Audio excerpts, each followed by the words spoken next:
Luis Spencer, nuestro ponente de hoy, se define, bueno, en su perfil de LinkedIn, ¿no? Se define como Application Specialist, ¿no? Y veo que se dedica especialmente a formar y a ayudar, a asesorar los clientes de Paralab, ¿no? De hecho, es doctor en química, ¿no? Por lo cual le voy a llamar doctor Luis, ¿no? Y si no, ¿qué deciros de Paralab? Bueno, Paralab es empresa fundada en 92, ¿no?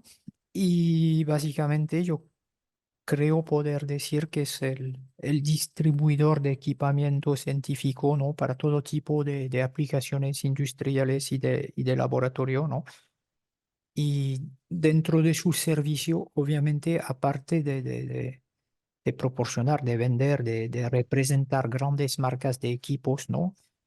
No van a dejar su cliente así un poco perdido con un nuevo aparato, por lo cual me da tienen un programa de formación, de asistencia continua, ¿no? Y como no, yo supongo que muchos de estos aparatos requieren también un mantenimiento, eventualmente una calibración, una verificación y todo tipo de asistencia que se pueden dar tanto presencialmente como de forma remota, ¿no?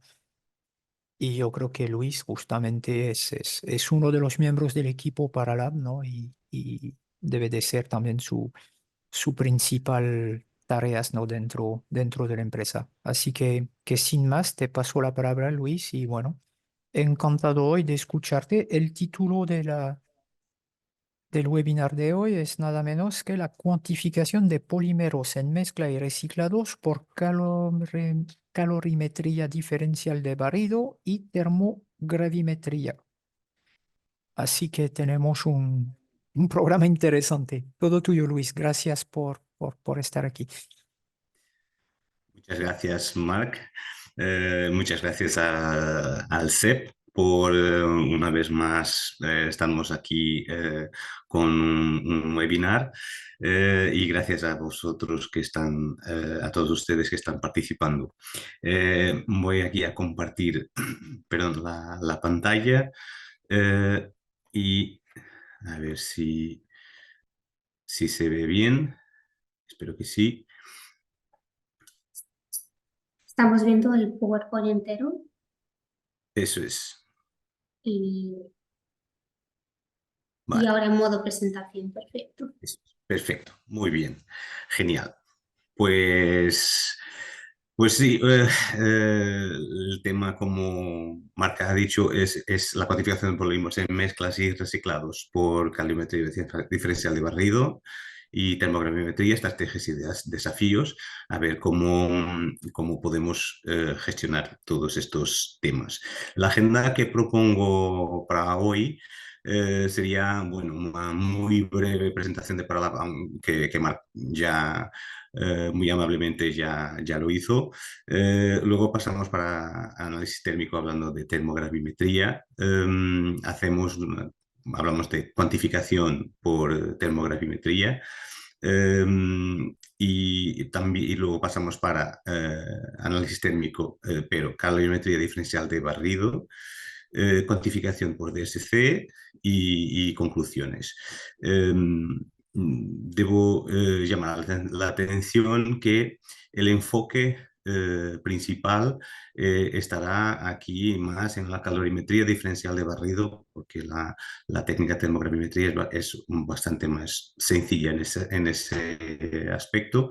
Los grandes desafíos están en la parte del DSC, así que el enfoque será más, como verán, un poco más en el DSC que en el TGA, pero por supuesto que hablamos de los dos. Haciendo una muy breve presentación, pues bueno, como esto ya lo había dicho Marc, y que soy químico, llevo ya 11 años en Paralab, casi 12, en mayo son 12. Aquí mis contactos por si son tan amables de que querían algún tipo de información o datos. Y mi empresa es Paralab, que es su enfoque principal es para venta de equipos para laboratorios de control de calidad industrial o investigación. La empresa original es de Oporto, en Portugal. Tenemos oficinas en Lisboa, en Santander, en Barcelona, donde tenemos la oficina principal en España, con un pequeño laboratorio, y también en Madrid. Tenemos en Oporto un laboratorio de servicio de análisis certificado GMP. Llevamos más de 30 años de experiencia con análisis térmico y somos en España los representantes exclusivos de Hitachi High-Tech Analytical. Um, Estas son algunas de las marcas más importantes que llevamos aquí en España. Luego, si tienen algún tipo de consulta o curiosidad, por favor, pueden consultar por mis contactos sin problema. Este es una foto de nuestro laboratorio de análisis en Oporto, con unos tantos equipos y certificado GMP. Aquí solo muy breve un listado del tipo de servicio de análisis que tenemos, de difracción, rayos X y fluorescencia, microscopía electrónica barrido, también partícula, potencial Z, análisis térmico, por supuesto, radiología, análisis elemental, CHNS y algunas más. Y los informes que generamos en portugués o en castellano o inglés de acuerdo con los requisitos del cliente. Muy bien. Hablamos entonces de análisis térmico. Empezamos con la parte de termogravimetría, pero antes es importante definir exactamente lo que es análisis térmico. Y Perdón. Y aquí justamente tenemos la definición de análisis térmico y luego he puesto también la traducción. El análisis térmico es un nombre un poco genérico eh, que se refiere a un grupo, un conjunto de técnicas en las que se monitoriza una propiedad física de una muestra o de una sustancia en función del tiempo o en función de la temperatura, mientras esta misma muestra está en un programa de temperatura controlada y en una atmósfera controlada. ¿Vale? Esto es análisis térmico así un poco en general. Luego hay técnicas que se cuadran en esta definición, pero que son distintas. Una de ellas es la termogravimetría. Para muy breve también, para quien no sabe lo que es o no tiene este conocimiento o que no se acuerda bien, pues la termogravimetría es una técnica de análisis térmico, por supuesto, donde se monitoriza el cambio de masa de una muestra en función de la temperatura o del tiempo, mientras la muestra está sujeta a un programa de temperatura controlado y en una atmósfera controlada. Eh, yo he dicho cambios de masa, no pérdidas de masa, porque pueden ser ganancias también. Por eso, pero lo que se monitoriza es efectivamente una propiedad física que es la masa, el cambio de masa con el tiempo o con la temperatura. ¿Y cómo funciona? Pues así muy breve, es básicamente una balanza con un horno. Y dentro de ese horno reposa la muestra y de acuerdo con el programa de temperatura que elijamos, la muestra va a sufrir algún tipo de cambios o no y cambiar su masa que luego luego se detecta con la balanza. De aquí se genera un termograma que se dice de TGA. Aquí es un termograma típico de oxalato de calcio que incluso se usa para como verificar o calibrar una balanza térmica porque los pasos son los porcentajes son están muy bien establecidos, así que es para confirmar que la balanza se está midiendo bien. Y esto sería un termograma típico donde se registran aquí las distintas pérdidas de masa a lo largo de la temperatura. ¿Vale? ¿Qué fenómenos podemos medir con la TG? Pues fenómenos, cambios físicos, cambios químicos. Cambios físicos, pues todo lo que genere una pérdida o una ganancia de masa, como la sublimación, vaporización, absorción, que sería una incorporación y con lo tanto un aumento de masa, desorción, bueno, y otros. Y transformaciones, reacciones químicas, pues, o reacciones de desprendimiento de gases, de reacciones de descomposición, reacciones entre distintas fases, pues, y todo con lo que se genere o consuma gas, hay un cambio de masa asociado. Y eso es lo que se mide. Y con eso, pues, medimos, perdón, medimos fenómenos como la descomposición térmica de sustancias, que es la base de la cuantificación, por ejemplo, o la propia estabilidad térmica de un material, cuánto aguanta, hasta qué temperatura aguanta, corrosión de metales, depende si tenemos, en este caso serían estudios en atmósfera oxidante, determinación de humedad, de volátiles, de solvatos, pues eso por supuesto también se puede hacer, estudios más avanzados, de cinéticos, identificación también de compuestos con recursos también a otro tipo a otras técnicas auxiliares, y algo un poco más avanzado de entalpías de vaporización, sublimación y presiones de vapor, que es un método específico que se llama método de difusión de Knudsen. Eso se puede hacer todo con termogravimetría y más. ¿Qué aspecto tiene? Pues esos son un poco los típicos termogramas que se obtienen, donde en los polímeros lo normal es que tengamos perfil tipo A, perfil tipo C y perfil tipo D. No, estos dos normalmente no. LE es un perfil explosivo, y esto normalmente no es el caso. Son muestras que reaccionan son explosivas justamente.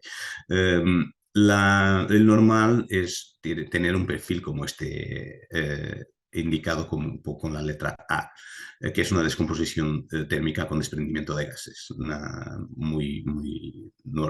lo más típico. Aquí la B sería, por ejemplo, oxidación, reacción de oxidación. Eh, Aquí sería una combustión, por ejemplo, porque cambiamos de una atmósfera inerte a una atmósfera oxidante. Sería una combustión, por ejemplo, del negro de humo. Eh, Aquí el perfil D sería una descomposición múltiple, que puede ser de la misma muestra o de la misma, perdón, de la misma fase o de fases distintas. Como hemos visto, una descomposición explosiva, y por eso la pérdida muy abrupta de masa. La cuantificación por TGA, ¿cómo funciona? Bueno, la base es en los polímeros. Ahora estoy más centrado en la parte de los polímeros. La cuantificación se hace basada en la pérdida de masa de los distintos polímeros, porque todos ellos tienen más o menos su temperatura de descomposición, y que puede ser en un paso solo, por ejemplo, aquí el PTFE, que tiene un paso de descomposición solo, eh, o pueden tener más que un paso, por ejemplo, aquí este verde, que es una poliamida, donde hay una pérdida inicial que normalmente es asociada a agua, o otros polímeros, por ejemplo, como el PVC, que hay desprendimiento de cloruro de hidrógeno y a distintos pasos de descomposición. Y todos ellos empiezan a temperaturas distintas, aunque puedan ser cercanas las temperaturas. Y esto, por supuesto, que luego se presenta una dificultad, porque si están muy cercanas, es difícil, puede ser difícil separar el efecto de descomposición de dos polímeros que tienen efectivamente una temperatura de descomposición muy cercana. Y esto luego hay otro tipo de estrategias que se pueden usar para cuantificar. Pues aquí todo esto es la base y con lo que cuando después de perder su masa, lo que resta al final es, bueno, tenemos o algo de inertes o algo de aditivos, puede ser, o que el material no se haya descompuesto totalmente y luego hay necesidad de poner, por ejemplo, oxígeno para hacer la combustión. Eh, en fin, hay un sinfín de estrategias, pero aquí lo que se ve es efectivamente un cambio, un nada de cambio y de repente a partir de una temperatura hay una pérdida de masa que corresponde a la estructura polimérica, a las cadenas poliméricas. Y eso es la base de la composición, de la cuantificación por TGA. Pues aquí yo presento aquí un desafío que, por ejemplo, ¿cómo podríamos cuantificar eh, PLA, ácido polilático y polipropileno en una mezcla, sabiendo que ambos tienen puntos de fusión muy parecidos y que las temperaturas de descomposición también son bastante cercanas? Pues como los puntos de fusión son muy idénticos, que funden al mismo tiempo prácticamente, no podemos analizar esta mezcla, por ejemplo, por DSC, porque, bueno, podríamos por la parte de la transición vítrea, pero no por la parte de la fusión, porque funden al mismo tiempo. Y por eso, por DSC no es posible separarlos basado en la fusión, pero en TGA es posible separarlos con cuanto se utilice una técnica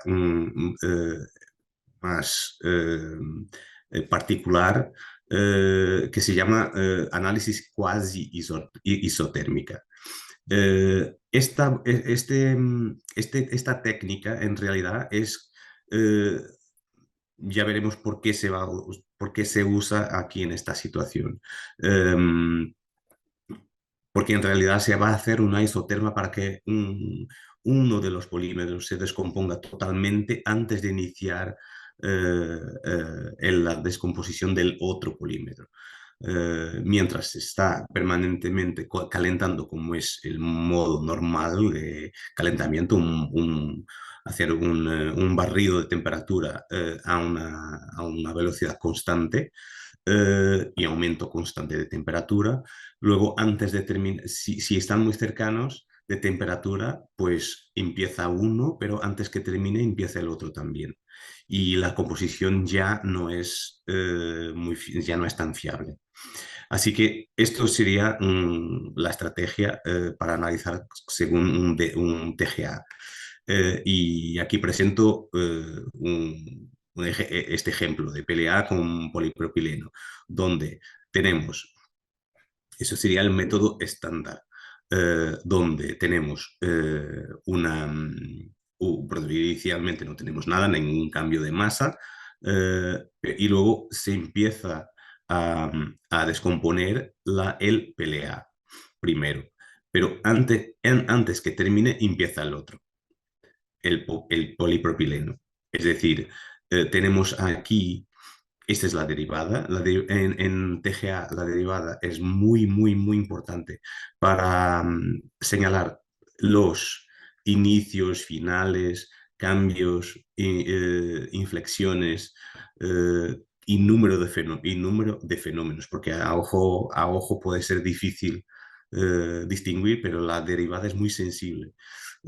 Y aquí vemos, por ejemplo, que hay un fenómeno, luego antes de volver a la línea de base está empezando el otro también.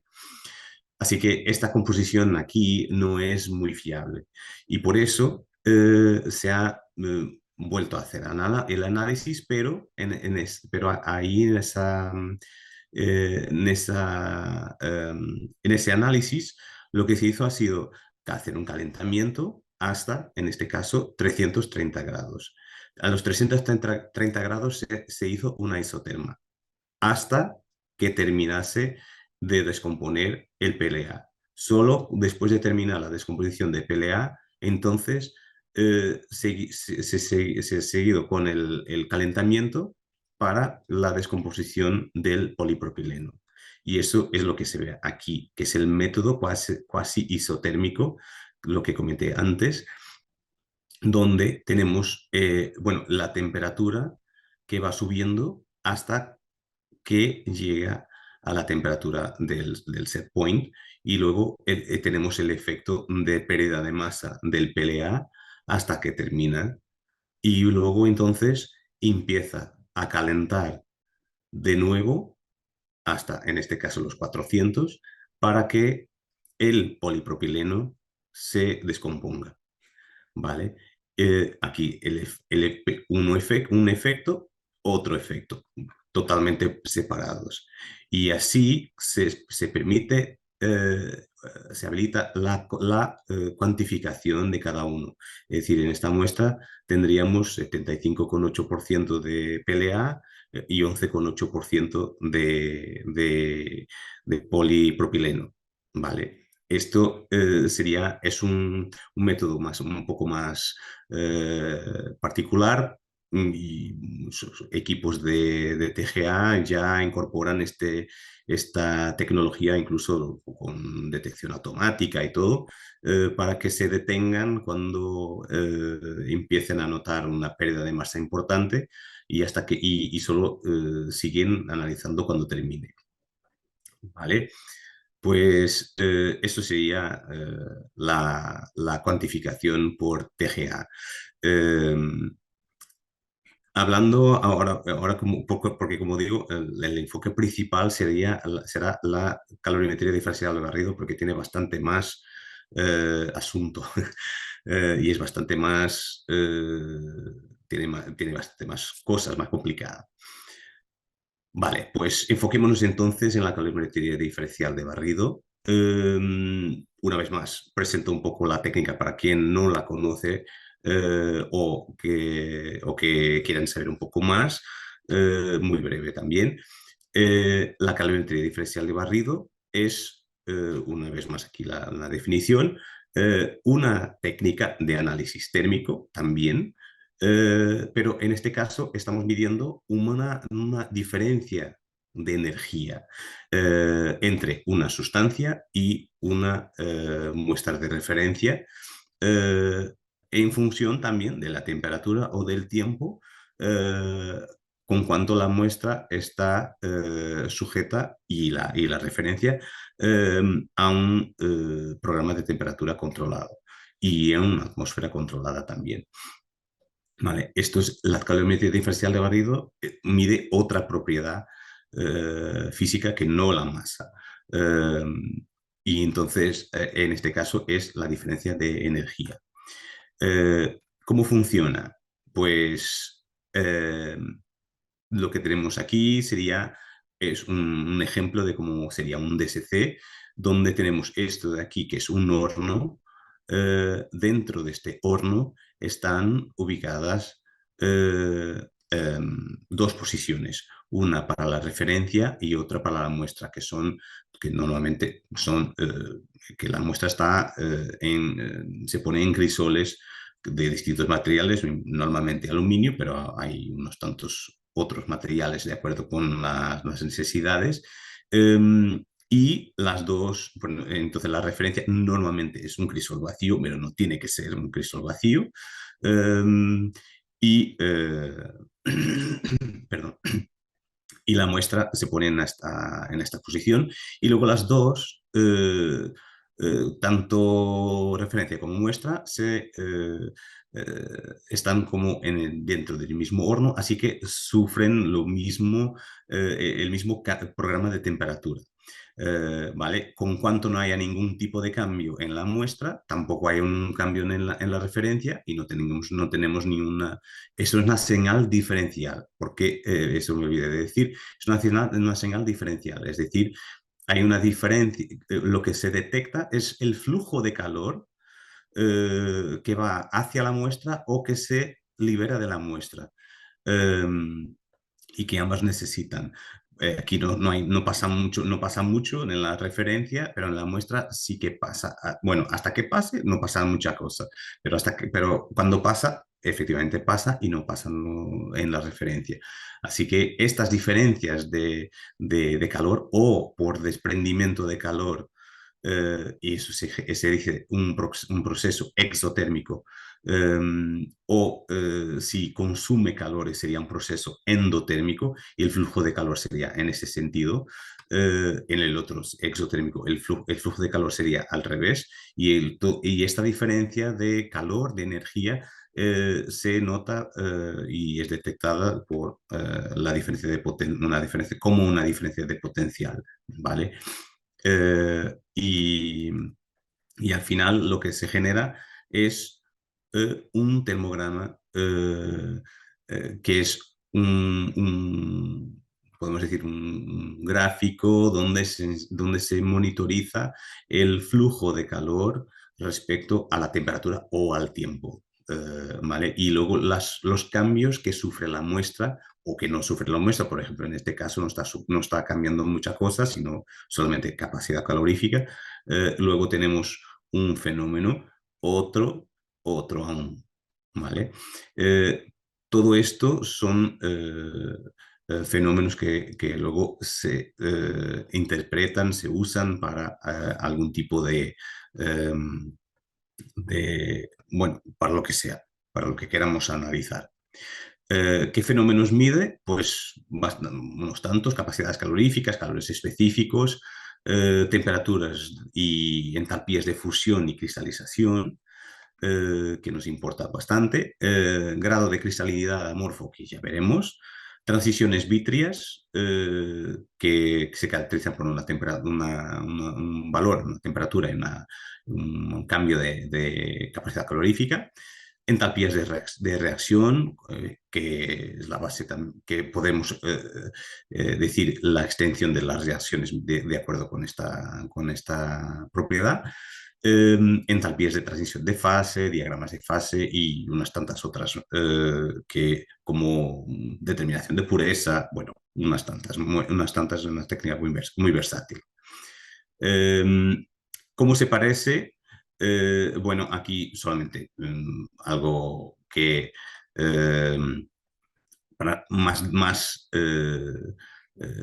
no que sea específico de polímeros, pero muy característico, que sería la transición vítrea, que se caracteriza por una desviación, es un efecto en el sentido endotérmico, esto cuando en el sentido de calentamiento, en el sentido endotérmico, donde hay un cambio de la línea de base en el sentido endotérmico y se queda ahí. Cuando se enfría, el fenómeno es reversible. Y aquí la fusión, perdón, aquí la transición vítrea que se caracteriza por la temperatura y el cambio de capacidad calorífica. La fusión, que es justamente aquí una fusión del material, en este caso estamos hablando de una poliimida 46 con fibra de vidrio, 50%, y en esta fusión, pues que se caracteriza por una temperatura y por una área, que es esta área es la energía, la entalpía, en este caso de fusión. ¿Vale? Y ahora vamos a la parte de cuantificación por DSC. Bueno, en el caso de los polímeros estamos casi siempre hablando, ni siempre, pero de un barrido de este tipo. Un primero calentamiento donde se elimina la historia térmica del material con alguna humedad, con tensiones internas de fenómenos de relajación, por ejemplo. Luego se hace un enfriamiento y con esto se crea una nueva historia térmica controlada y por fin se hace un segundo calentamiento, que es lo que se suele utilizar para analizar las propiedades térmicas de nuestro material. Y esto efectivamente es lo que nos vamos a enfocar el segundo calentamiento. Eh, Luego hay situaciones donde es el primer calentamiento que es importante porque es para saber las propiedades del material justamente como está, no, no como debería ser. Eh, y para eso, solo para que se recuerden cómo se clasifica la materia en el estado sólido, que se puede clasificar como cristalina, como semicristalina o como amorfa. Pues la cristalina tenemos una red, los átomos o las moléculas se organizan en una estructura con repetición tridimensional. Eh, esa estructura es una evidencia de una estructura cristalina. Eh, Luego, el extremo opuesto es una estructura totalmente, una estructura desordenada, es decir, no hay orden, no hay repetición en las tres dimensiones. Puede ser que tenga en algún momento puntual, pero en un muy corto alcance. Y como no hay estructura que se repite en las tres dimensiones, pues tenemos lo que se llama una estructura amorfa. Eh, y luego tenemos un intermedio que ni es totalmente cristalino ni es totalmente amorfo, sino semicristalino, que se caracteriza por transición, perdón, ya veremos, que es una estructura semicristalina. Es decir, hay algunas partes de la molécula que se organizan en una estructura tridimensional y otras que no. Eh, Luego, lo que caracteriza la parte cristalina es un punto de fusión, su cristalización y transiciones de fase. Las demás tienen otra propiedad que es la transición vitrea, que un material totalmente cristalino no tiene.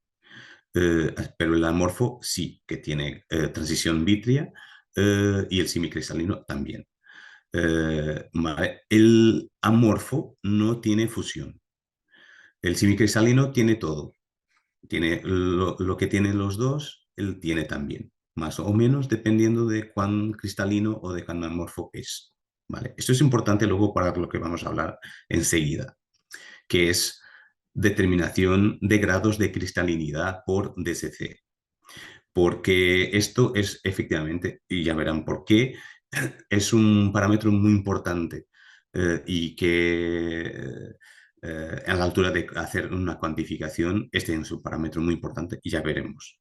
La cristalinidad de un material, de una sustancia, bueno, en este caso hablamos, por ejemplo, de un polímero, ¿cómo se calcula? Bueno, la cristalinidad en este caso es la ecuación, está en porcentaje, sería la entalpía de fusión medida, es decir, la entalpía de fusión es la área del pico de fusión, a la cual se resta en valor absoluto la entalpía de cristalización fría, que ya veremos lo que es, si existe, esto sí existe, y, y esto entre la entalpía de fusión máxima, que es que llamo aquí max, que sería la entalpía de fusión del polímero 100% puro y 100% cristalino.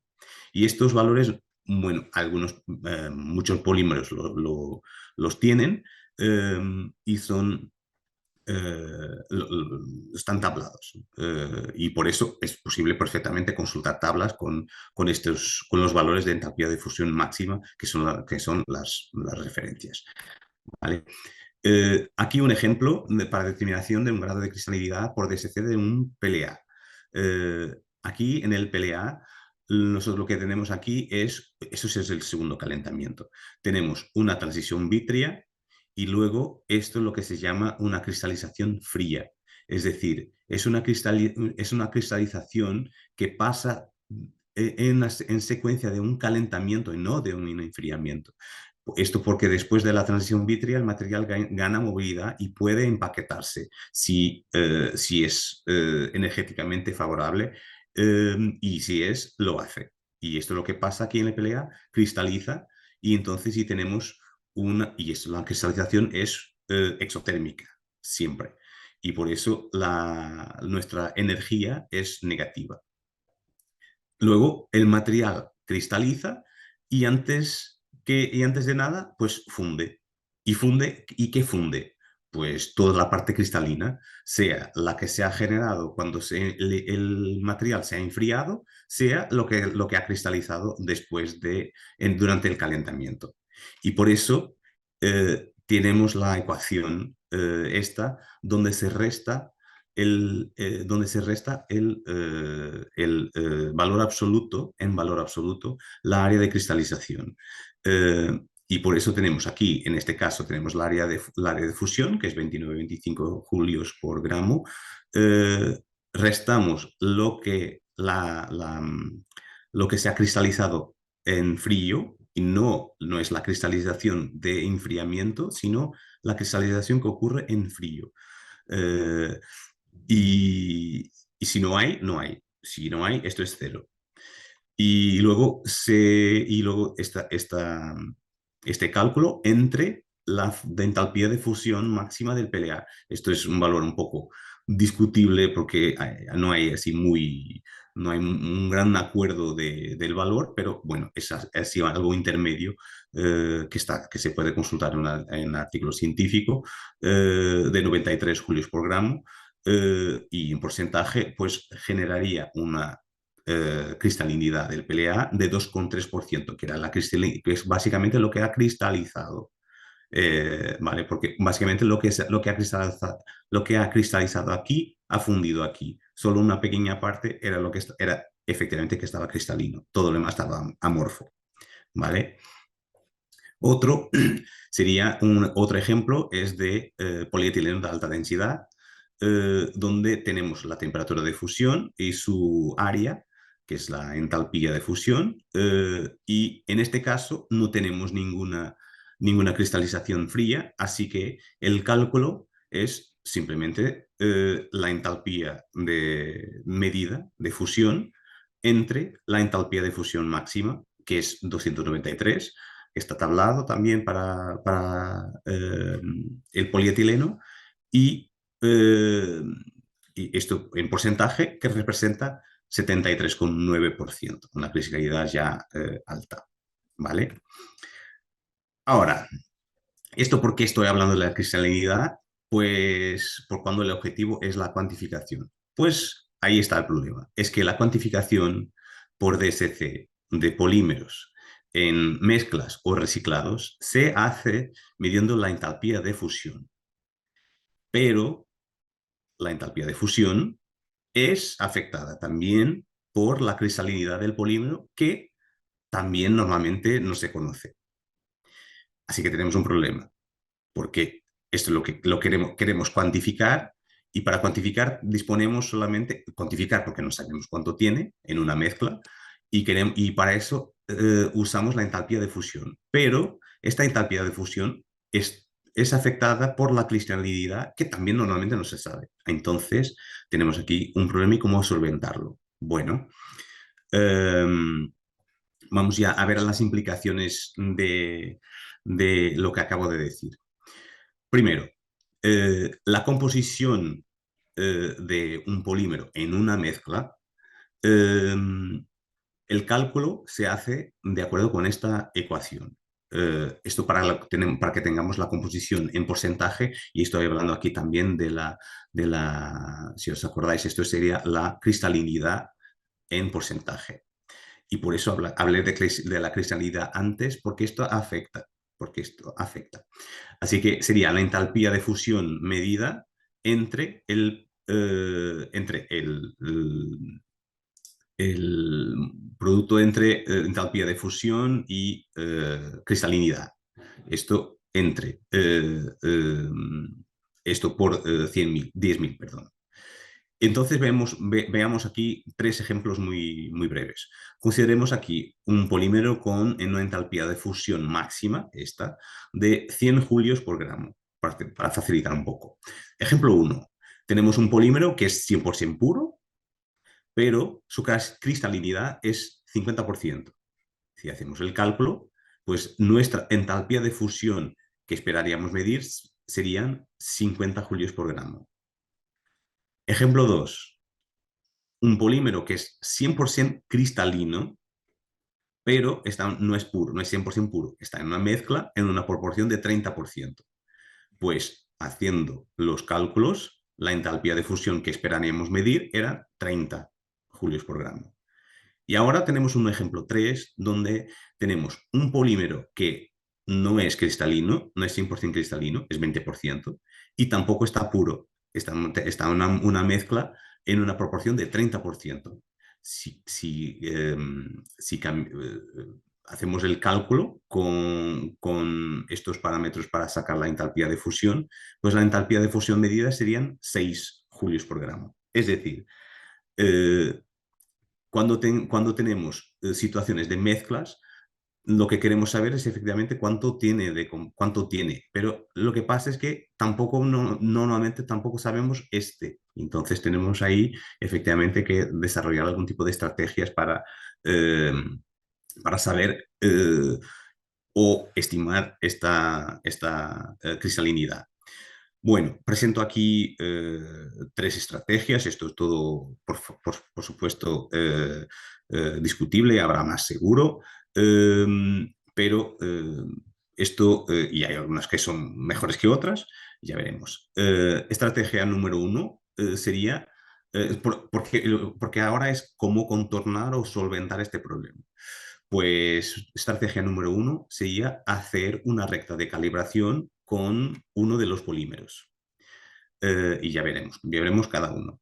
Estrategia número 2 sería hacer un estudio de cristalinidad y asumir un valor medio representativo para cada polímero. Y estrategia número 3 sería asumir cristalinidades similares de los polímeros y a ver qué implicación tiene. Pues estrategia número 1. Como digo, hacer una recta de calibración con uno de los polímeros. Y dejo un ejemplo de mezclas que hizo yo de polietileno de baja densidad con polipropileno. Diferentes proporciones y diferentes valores de entalpía, que es la integración de los picos de fusión de cada uno. Y aquí el coeficiente, que aquí se ve que es bastante bueno. Y aquí los parámetros es decir, para cada porcentaje en este caso estamos hablando de polipropileno, la entalpía de fusión medida sería estos son valores experimentales, y con esto, para 100% de polipropileno, la entalpía de fusión medida ha sido 85,2, con lo que si consideramos que la entalpía de fusión máxima, que está tablada, serían 208 julios por gramo, su cristalinidad sería de 41%. Y aquí podemos calcular la cristalinidad porque es 100% polipropileno, ¿vale? 41%. Y en este caso de este polietileno, 37,9%. Vale. Y esto, hacer una recta de calibrado puede ser una estrategia porque si os fijáis, cada punto es una muestra. cada punto tendrá o cada muestra tendrá su cristalinidad, pero aquí estamos haciendo, aplicando siempre el mismo programa controlado de temperatura con masas analizadas similares y con lo mínimo de variabilidad posible. Y con eso estamos asegurando, dentro de lo posible, que la cristalinidad no cambia mucho y con lo que no afecte la cuantificación.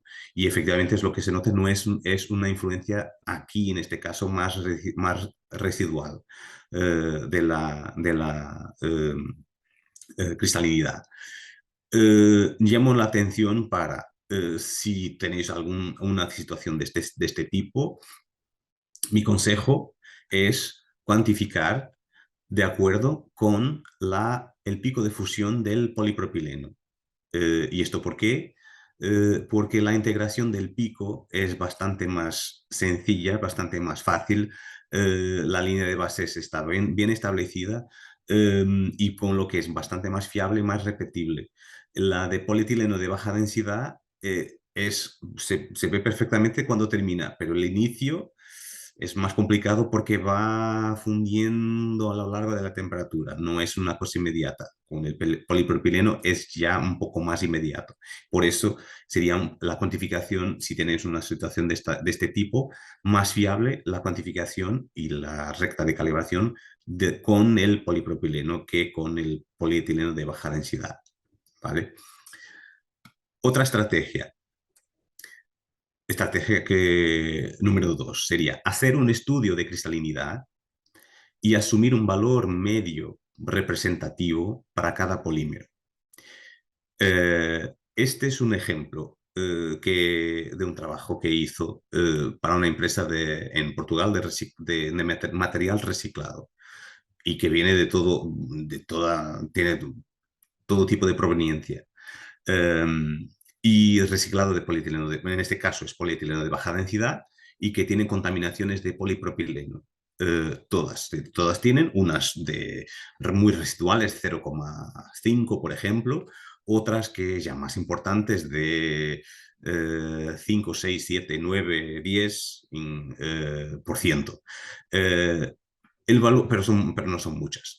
El valor medio de la contaminación de polipropileno es de más o menos 3%, con una incertidumbre, bueno, una desviación estándar de 1,8%. Lo que se ve aquí, y ya veremos cómo llegué yo a estos valores, que la cristalinidad está más o menos, bueno, por supuesto hay outliers, pero está más o menos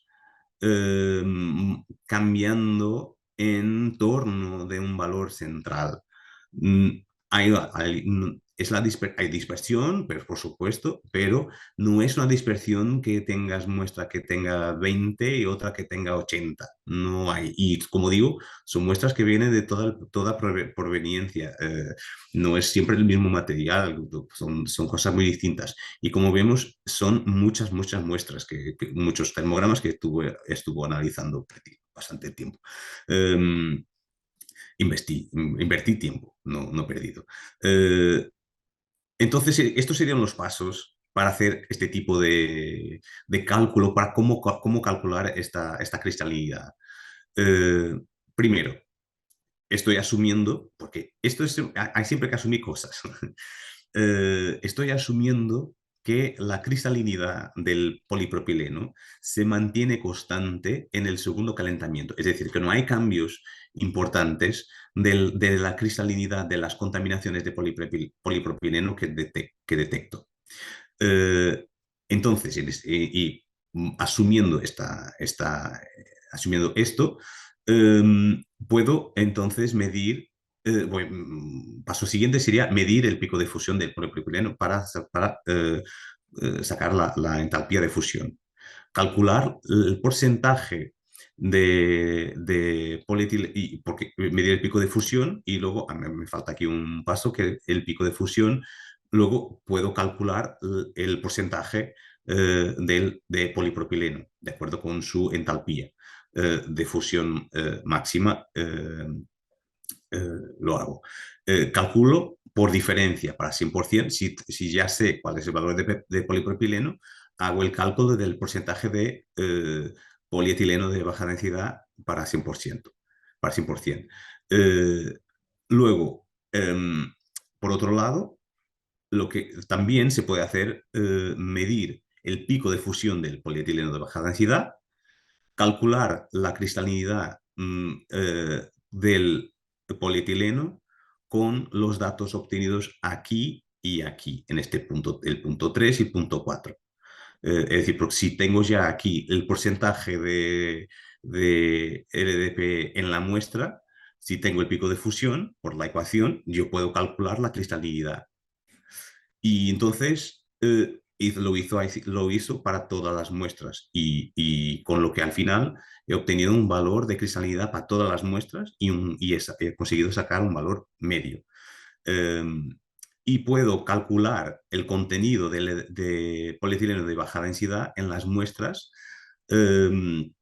asumiendo este último valor de cristalinidad, el medio, incluso para cumplir con esta norma que indica que hay que medir en los reciclados de polietileno, hay que medir y reportar o sí el valor de polietileno de baja densidad.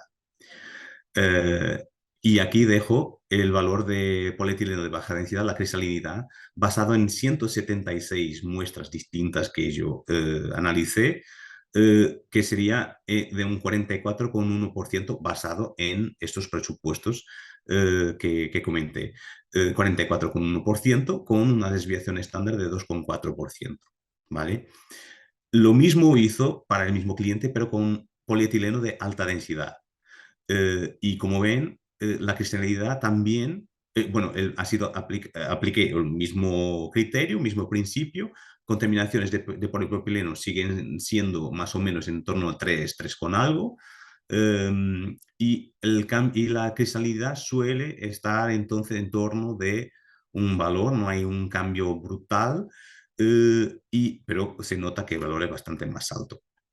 Se aplicó, como digo, el mismo procedimiento y la cristalinidad en caso del polietileno de alta densidad basada en 64 muestras distintas es de 67,7%, con una desviación estándar de 2,8%. Así que comparando directamente las cristalinidades de LDPE y HDPE, vemos que la cristalinidad de LDPE es bastante más baja que la de HDPE, lo que no es muy sorprendente. Pero es una confirmación, por supuesto. ¿Vale? Estrategia número 3, y quizás la más polémica, sería asumir cristalinidades similares para los polímeros. Es decir, medimos el pico y cómo se hace en este caso. Pues sería medir los picos de fusión en el segundo calentamiento. Vale. Calcular el valor de cristalinidad basado en la entalpía de fusión que justamente hemos medido y la entalpía de fusión máxima para el polímero 100% puro y 100% cristalino. Así que tenemos cristalinidad de uno, cristalinidad de otro. Si asumimos entonces, eso es la base de esta estrategia, si asumimos que ambos tienen la misma cristalinidad, entonces, en realidad, en este punto 2 no estamos calculando la cristalinidad, sino estamos calculando efectivamente la proporción relativa de cada polímero en la muestra. Y desde luego hacer una normalización para 100%. En este caso, en este ejemplo, esta cristalinidad, esto es polietileno, este es polipropileno. Así que sería 64,9 entre 293, que genera una cristalinidad de 22,15%. Y esto sería lo mismo, pero correspondiente al polipropileno. Entonces, esta cristalinidad, la suma de las cristalinidades, que serían efectivamente la suma como si fuera 100%, serían 49,6. Y la fracción de cada uno, el de HDPE, que serían los 22,15 entre el valor total, me generaría una cuantificación de 44,66%. Y de polipropileno, pues lo restante. ¿Vale? Esto sería la estrategia número 3. ¿Cómo clasifico yo? ¿Cómo se clasifican esas estrategias? Pues la más fiable que también es la más laboriosa. Bueno, más laboriosa es un poco, depende de cuántas muestras se analizan. Sería en principio la número uno, estrategia número uno, que sería hacer una recta de calibración para una de las muestras. Perdón, uno de los polímeros. Seguida de la más fiable, que sería la número 2, que es decir, medir o intentar medir una cristalinidad representativa de cada uno. Y por último, que es la menos fiable de todas, que es la estrategia número 3, pero si no hay recurso a nada, pues bueno, es con errores más o menos groseros, pero bueno, es algo habrá. ¿Vale? Hablemos entonces aquí un poco presento dos desafíos de cuantificación por DSC. Que el desafío número uno sería cómo cuantificar los polímeros en muestras que tienen contenidos no despreciables de aditivos, por ejemplo, fiebre de vidrio o negro de humo. Bueno, si hay aditivos y aditivos con tiradas no despreciables, es necesario analizar y conocer exactamente su contenido por otra técnica, por ejemplo, el TGA. Después, entonces, se puede normalizar el contenido de cada polímero respecto al contenido total de polímeros, ¿vale? Pero antes no, si no, no tenemos la base. Y el DSC normalmente para los aditivos no es una técnica fiable, ni a lo mejor se consigue medir. Desafío número 2 sería, incluso en la presentación del seminario, la divulgación que pondría este ejemplo. ¿Se puede distinguir y cuantificar los diferentes tipos de polietileno en un reciclado o una formulación? La respuesta es sí, pero igual hay que asumir distintas cristalinidades. Como ya hemos visto ya que LDPE y HDP no tienen la misma. Eh, para eso se usa lo que se llama un método de análisis, se usa un método de análisis llamado cristalización isotérmica, donde se cristalizan por secuencia los diferentes tipos de polietileno. Cristalizan, es decir, el importante en esta técnica es, en este método, perdón, es el enfriamiento. Aquí un ejemplo de lo que parece ser pues, un polietileno de alta densidad con una pequeña contaminación de polipropileno, calculados los porcentajes en el método estándar y en principio estaríamos bien. Pero si hacemos este método de cristalización isotérmica, lo que antes parece que es solo polietileno de alta densidad, al final no es exactamente solo polietileno de alta densidad. Tenemos el polipropileno igual, pero luego esto sí sigue siendo polietileno de alta densidad mayoritariamente, pero también tenemos una parte de polietileno lineal de baja densidad y polietileno de baja densidad, un poco. Y estos son y después, bueno, y ahora para el método para analizar las áreas de cada uno puede ser por un software de desconvolución de picos, puede ser por áreas parciales, bueno, por supuesto, todo es discutible, todo es mejorable, cada uno tendrá su método preferente. Pero esto es una forma rápida y sencilla de hacerlo, pero si se dispone de, como por ejemplo nuestro equipo de Hitachi tiene la parte de desconvolución de picos, se puede hacer perfectamente la desconvolución de picos y sacar el porcentaje de cada uno, basado en la cristalización, perdón, en la cristalinidad bueno, en este caso, que analice. ¿Vale? Y por fin, como conclusiones, ¿cuál sería la mejor técnica de análisis térmico entre TGA y DSC para cuantificar polímeros? Pues sería idealmente el TGA. ¿Por qué? Porque es una medida directa. Estamos midiendo pérdida de masa, en este caso. El DSC también lo hace, pero como hemos visto, de una forma indirecta.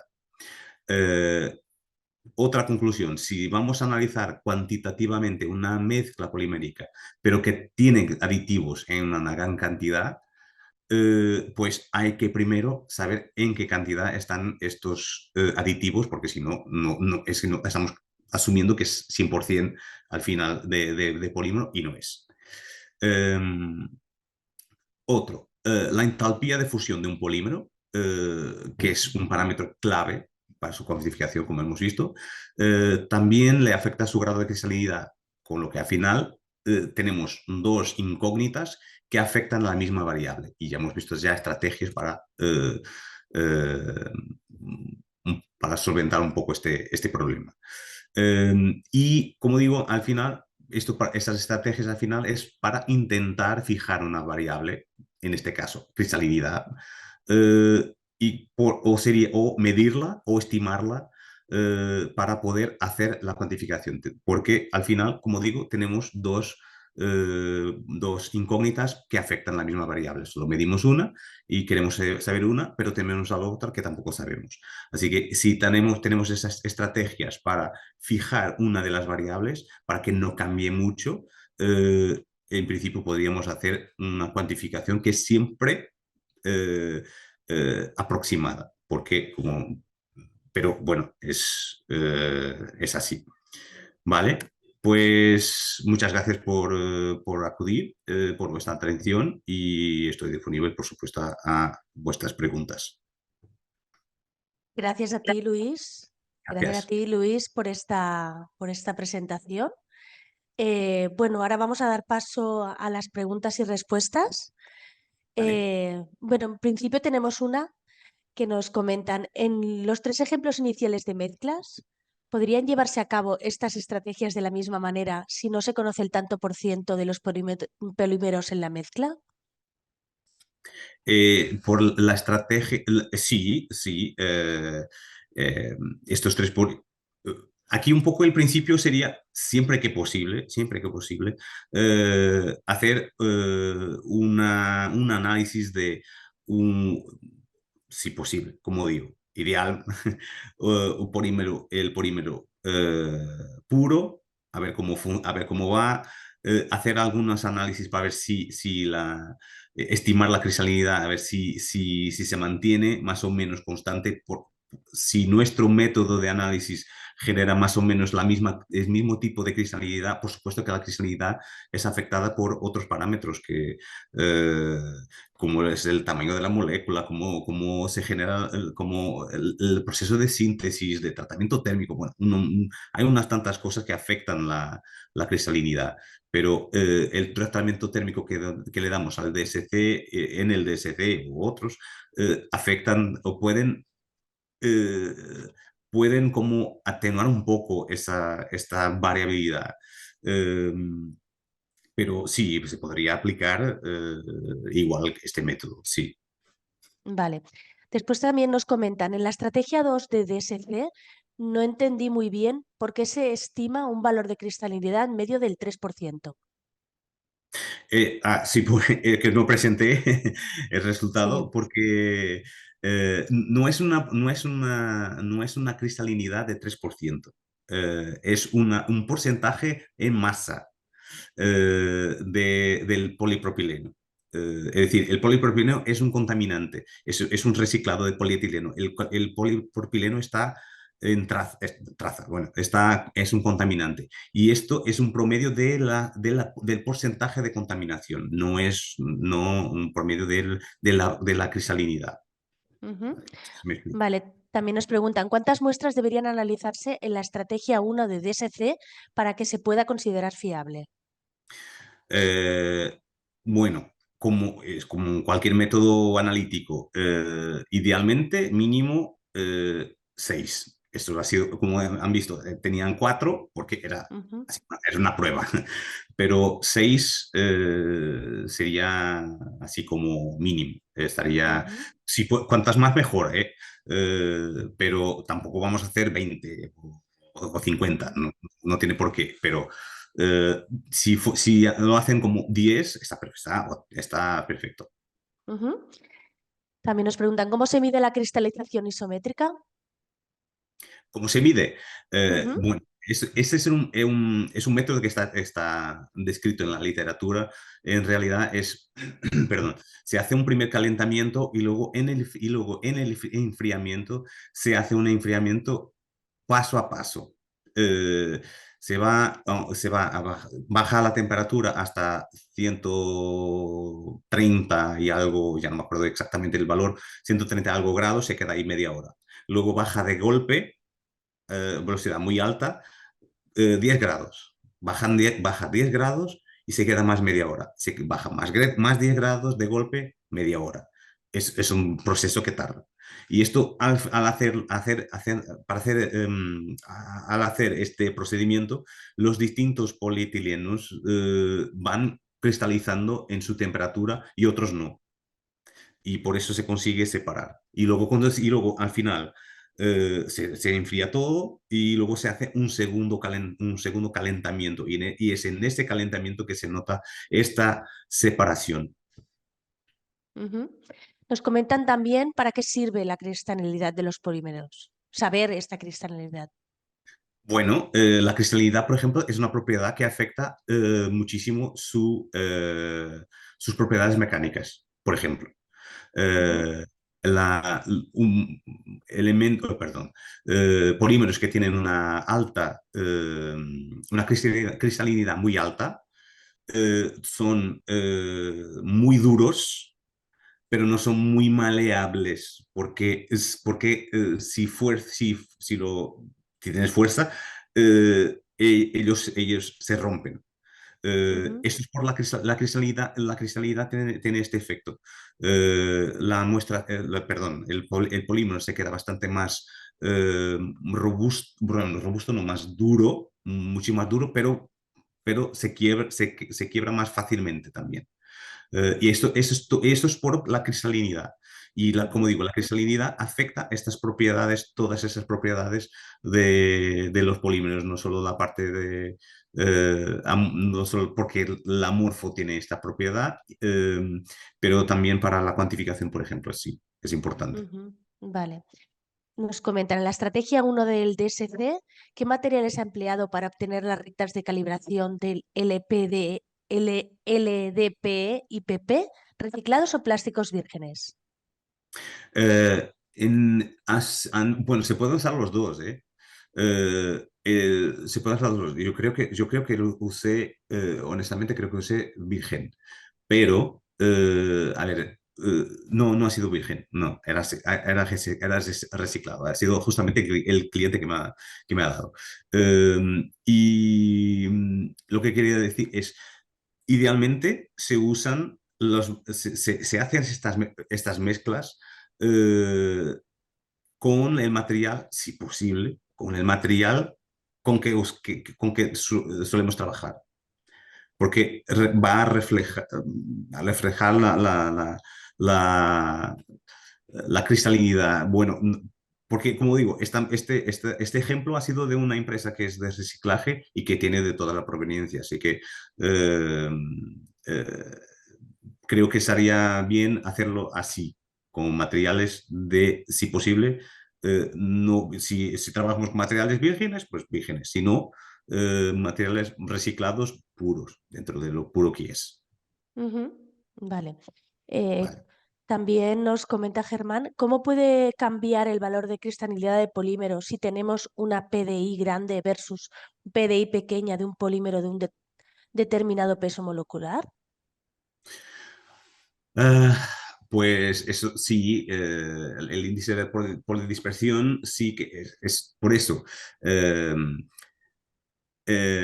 el índice de A ver, si tenemos porque ahí lo que vamos a tener es un valor medio, porque las cadenas y los tamaños, y si tiene cadena, la estructura de la molécula, si tiene cadenas, eh, como digo, laterales, muchas, muy voluminosas o no, esto al final va a determinar también la propia cristalinidad. si se empacota bien, si no se empacota. Y esto, al final, si tienes un polímero con un PDI un PDI más pequeño, pues todo él desde entre la diferencia, la dispersión de tamaños, vas a tener, y de pesos moleculares, vas a tener un rango pequeño también de dispersión de cristalinidad. Si tienes un rango más alto de polidispersión, pues también vas a tener un rango, en principio, más grande ¿cómo decir?, de cristalinidad también. Ujú. No sé si me expliqué. Mm. Vale. ¿Cuál sería el porcentaje de error si medimos la mezcla de materiales por la estrategia 3, que parece ser la más sencilla? Sí, es la más sencilla, pero efectivamente tiene algún error, porque es difícil de establecer un valor de error, porque, por ejemplo, a ver, si hablamos podemos estar muy cerca, como podemos estar muy alejados. Y esto tiene que ver con la naturaleza de la mezcla de los polímeros. Por ejemplo, me explico. Esto que enseñé de, perdón, polietileno y polipropileno, polietileno de baja densidad y polipropileno, sus cristalinidades no son muy distintas. Son más o menos similares. Ahora, si hago una mezcla, esto que enseñé antes, por ejemplo, este de PLA con polipropileno, la diferencia de cristalinidad es muy grande. Y asumir que los dos son iguales,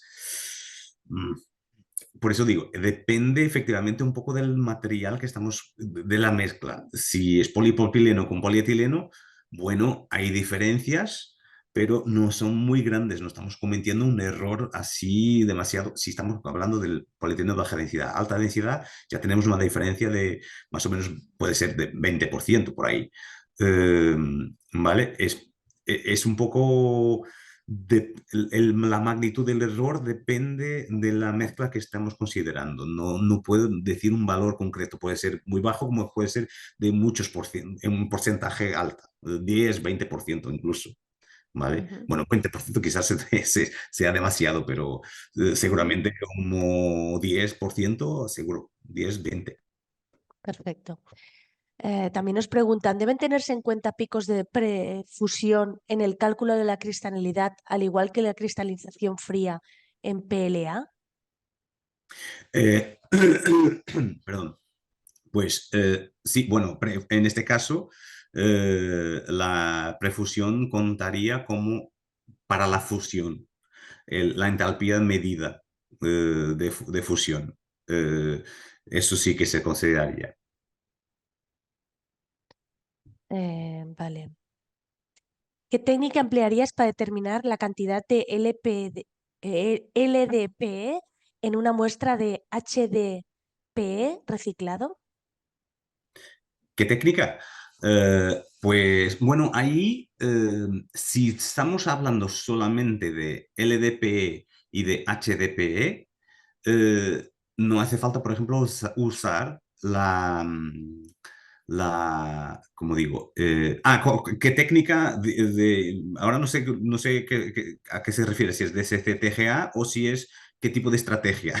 Eso no se me quedó muy claro, pero digo, bueno, DSC sin duda, porque por TGA es polietileno. No, eh, Ahora, de las estrategias o de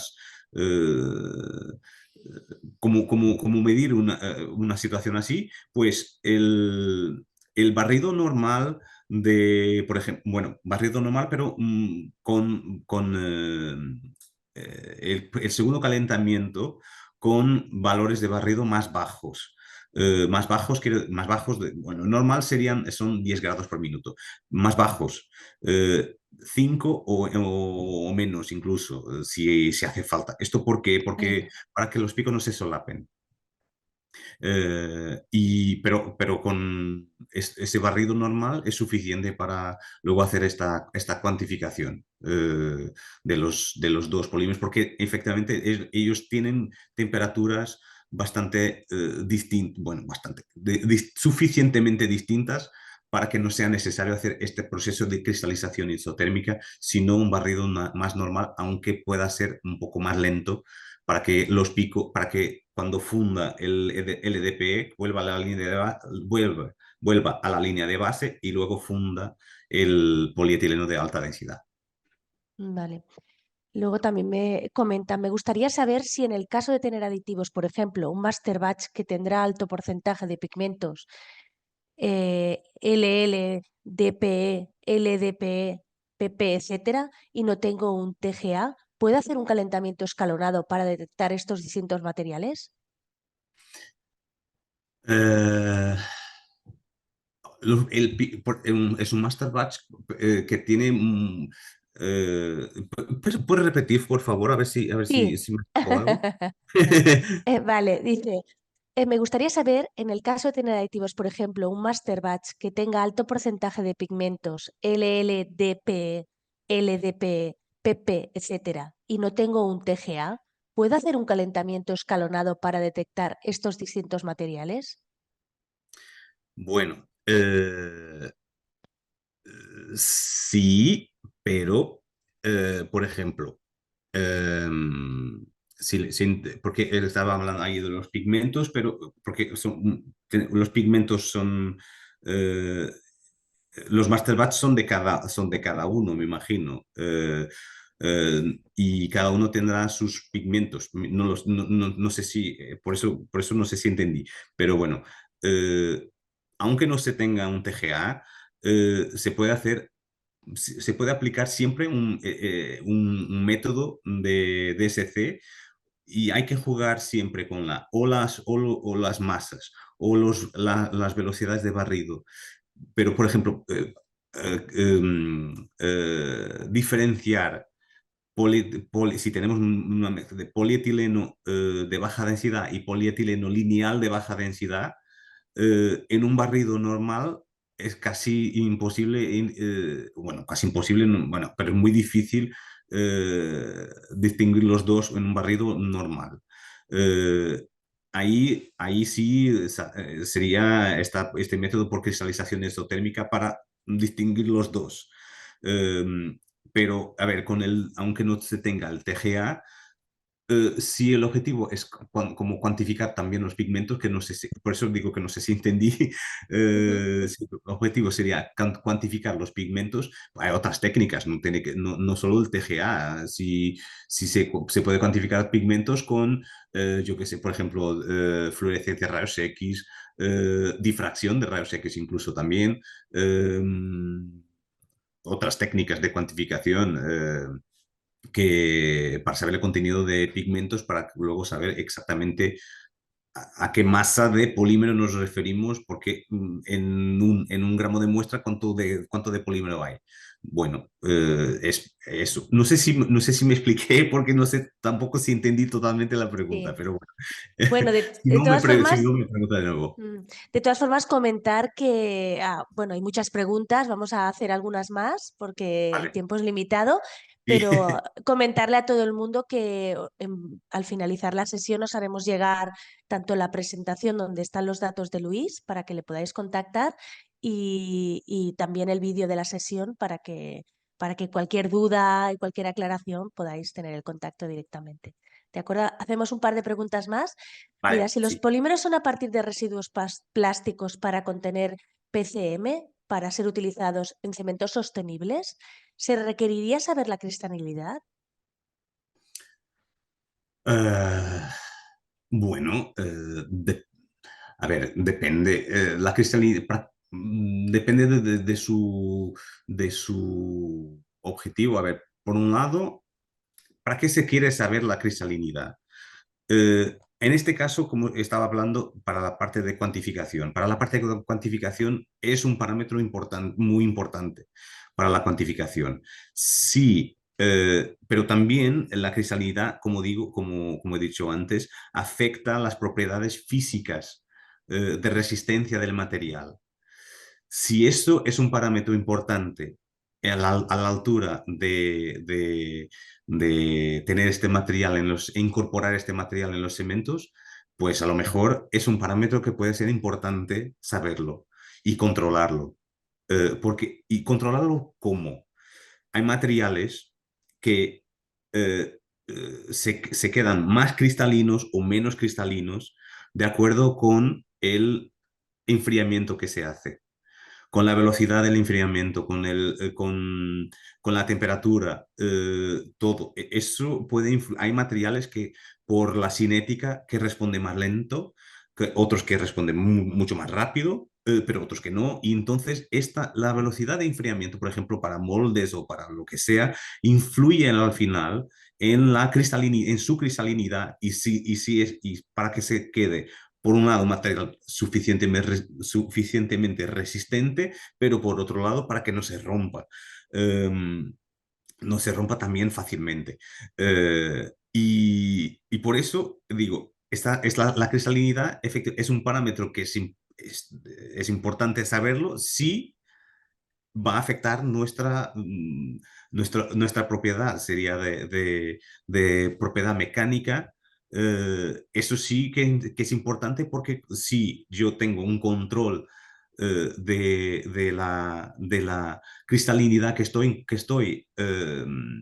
induciendo en mi muestra de acuerdo con mi proceso de fabricación o con mi proceso de enfriamiento o lo que sea, si yo conozco el impacto de cambios de proceso en mi cristalinidad, pues efectivamente yo puedo optimizar en conjunto con el DSC, saber exactamente si hago ese proceso, qué cristalinidad me genera, porque sabiendo que cuanto más cristalino es el material, más duro es el material, pero también menos maleable es y si se forza, se rompe, ¿vale?